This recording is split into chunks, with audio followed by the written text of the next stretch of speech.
Imogen Faith Reid interview. Good American Family. Imogen Faith Reid had a breakout year playing Natalia Grace in Hulu's 8-part limited series Good American Family. The 27-year-old actress from the United Kingdom landed her first-ever speaking role in the project, created by Katie Robbins. The series is a ripped-from-the-headlines drama about a Ukrainian-born orphan with a rare form of dwarfism, whose adoption takes a dark turn when her new family begins to question her true identity. Prior to auditioning for the role, Reid was unfamiliar with Natalia Grace, whose story has dominated U.S. tabloids and been the subject of multiple documentaries. Coming from the UK, the case really isn't covered much there. She tells Gold Derby, "Watch the video interview above. I had to do a lot of research. I was so fascinated by it all. I just really wanted to dig in." Rather than do an imitation, Reid focused on creating her own version of Natalia. While doing that, I just wanted to showcase her light and empowerment, the actress shares. I just wanted to make her feel seen and fight for that justice. Natalia Grace's adoptive parents, Christine and Michael Barnett, are played by Ellen Pompeo and Mark Duplass. The series examines Natalia's story from multiple perspectives, raising the question, is she a manipulative fraud or an innocent little girl caught in a tragic misunderstanding? As an actor, it was so fun to play from different perspectives. Reid says, "We start off with Christine's perspective, and Natalia has to be very quick on her toes. She has to always be the next step ahead and manipulative. That was really fun for me to play. The most heartbreaking was obviously my point of view, and just seeing her be so vulnerable." In episode 5, titled Too Hurty Without It, Natalia's adoptive parents have her legal age changed from 8 to 22, allowing them to abandon her an apartment to fend for herself. In that pivotal moment, viewers begin to question whether this seemingly evil con artist might actually be an innocent child. The episode serves as a powerful acting showcase for Reid, who masterfully conveys sadness, rage, and innocence while commanding the screen solo. "I remember thinking, this is going to be a big episode for me," Reid says. "It was a really good opportunity for me to show off my skills as an actor. That's what I was really looking forward to. I was surrounded by so much support by the crew and cast. It couldn't have been a more loving environment." Reid says there was plenty she could relate to in Natalia's story. "I feel like she has this fear of people leaving," she explains. "When that happens, it's like her world is just crushed. It's such a vulnerable feeling that I think all of us go through at some point. That's something I was really able to hone in on."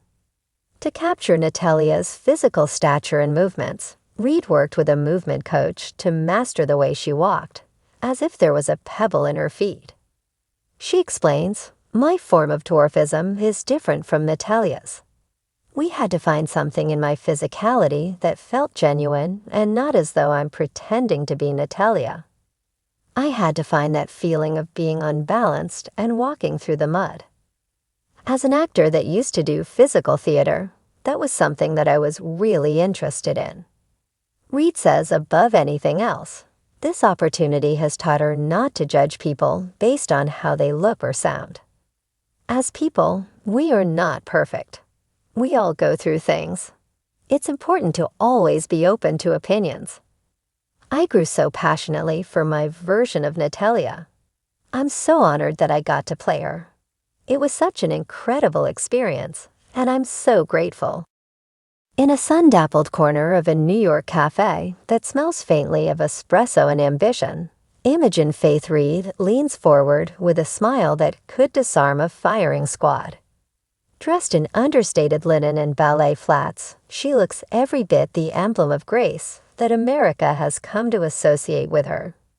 Yet there's a flicker of mischief in her eyes, something sharper than the image cultivated through polished press tours and red carpet flashes. "I wanted to tell the truth," she begins, stirring her tea slowly. even if it was ugly, even if people didn't want to hear it. That truth has manifested in Good American Family, Reid's breakout miniseries on the streaming platform Stellar Plus, which has sparked national conversation and some fury across political and cultural lines. It's a bruising, bold, and sometimes breathtaking look at the unraveling of an upper-middle-class family in Ohio, told through shifting timelines, uncomfortable dinner table silences, and a single question that echoes like a gunshot. What does it mean to be a good American? I think people expected me to write about pastel kitchens and baseball games, she says, a ghost of a laugh escaping her lips. But that's not the whole story. The heart of this series is love, yes, but also guilt. Fear, shame, a reckoning. Born and raised in a quiet Virginia suburb, Imogen Faith Reid didn't grow up in a particularly political household, at least not overtly. My dad was a pastor, she explains. My mom taught piano lessons out of the living room. We recycled, we prayed before dinner, we went to the 4th of July parade every year and clapped for every float. But under all of that was this tightrope we walked: don't upset the neighbors. Don't bring shame. Don't ask too many questions. Good American Family dismantles that tightrope with the precision of a scalpel. The central characters, the Holloways, are an amalgam of people Reid knew growing up. There's Frank, the rigid father whose sense of identity is tied up in lawn care and silent dinners. Margot, the brittle mother who hides her longing in grocery store wine and whispered phone calls. Their children, each one unraveling in a different direction. Hunter, the golden son turned war correspondent with PTSD. Eliza, the closeted daughter desperate to escape her parents' unspoken rules. And Jonah, the adopted black child whose silent rebellion may be the most revolutionary of all. Reid insists it isn't autobiographical. But I'll admit, she says, there are truths in there that are too personal to ignore. I've been all those kids at different times. I've been Margot, even suffocating myself to fit in. She pauses, then adds, and I've been Frank, refusing to bend, afraid of what happens if I do. The series has drawn praise for its courage and nuance. It has also sparked backlash, particularly from conservative commentators who accuse Reid of portraying traditional families in a negative light. Honestly, Reid says, unfazed, they're watching it. That's what matters to me. If they feel uncomfortable, maybe that's the point.